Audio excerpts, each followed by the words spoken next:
வேஸ்ட்டை தூக்கி போடக்கூடிய இது போல ஒரு டப்பா எடுத்துக்கலாங்க. இந்த டப்பாவுக்கு முடியும் இல்லை, அது போல டப்பா கட்டில் உடஞ்சிருக்குங்க. இதை நம்ம கீழே தூக்கி போடாமல் வீட்டுக்கு தேவையான ஆர்கனைஸ் ரெடி பண்ணிடலாம். இந்த டப்பா நீங்கள் அப்படியே வச்சுட்டு ஒரு பென்சில் எடுத்துக்கோங்க, இல்லைனா ஏதாவது ஒரு கலர் கேச்சு நம்ம எடுத்துக்கலாங்க. இந்த டப்பால் நம்ம மார்க் பண்ணிக்கணும். ஃபர்ஸ்ட் நம்ம ரவுண்ட் ஷேப்க்கு மார்க் பண்ணிக்கலாங்க.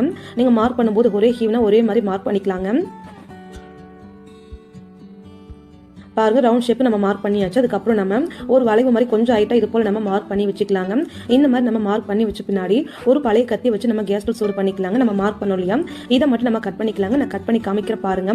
இது போல நீங்க கட் பண்ணி எடுத்துக்கோங்க. நம்ம கொஞ்சம் ஹைட்டா நம்ம கட் பண்ணல வளைவு மாதிரி அதில் ஒரு எக்ஸ்ட்ரா ஒரு டாட் மாதிரி ஒரு கம்பி வச்சு நல்லா ஹோல்ஸ் போட்டு வச்சிருக்கேன். ஏன் நீங்க பார்த்து நம்ம ஆன்ல மாட்டிக்கிறதுக்காகிறாங்க. இப்போ நமக்கு கலர் இருந்தால் யூஸ் பண்ணிக்கோங்க, இல்லைனா இப்படி கூட யூஸ் பண்ணிக்கலாங்க. நான் எனக்கு தெரிஞ்ச மாதிரி கொஞ்சமா கலர் வச்சு நான் ஃபில் பண்ணியிருக்கேங்க. இந்த மாதிரி நான் கரு வச்சு நான் ஃபீல் பண்ணிக்கிட்டேன். இதை கொண்டு போய் உங்கள் வீட்டில் நீங்கள் எங்கே வைக்கணும்னு தோண்டும், எங்கே மாட்டி வைக்கணும்னு தோண்டும், ஆணியில் கொண்டு போய் நீங்கள் மாட்டி வச்சுக்கலாம். இதுக்காக நீங்கள் பார்த்தீங்கன்னா உங்கள் வீட்டில் சின்ன சின்ன பொருள் எல்லாம் வைக்கிறது ரொம்பவே யூஸ்ஃபுல்லாக இருக்கும்.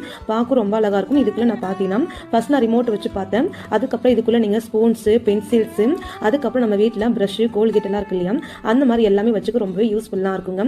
பார்க்க ரொம்ப அழகாக இருக்கும், நீட்டாகவும் இருக்கும். செலவே இல்லாத ஆர்கனைசர் நம்ம வீட்லேயே ரெடி பண்ணிடலாங்க. கண்டிப்பாக நீங்களுமே ட்ரை பண்ணி பாருங்கள்.